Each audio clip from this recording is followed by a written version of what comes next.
Archangel Michael says, Aries, Leo, Sagittarius. If this is your low vibrational energy, Archangel Michael is restricting your access to all spiritual and abundance. That is also standing for everything tangible within the 3D.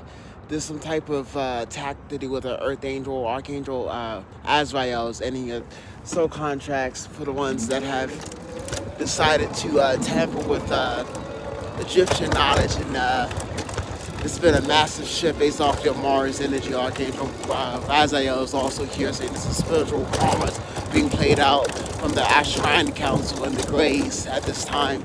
So, Angel number 3,333 should be very significant. Right now, on my way back home, getting ready to channel y'all messages. Hit us.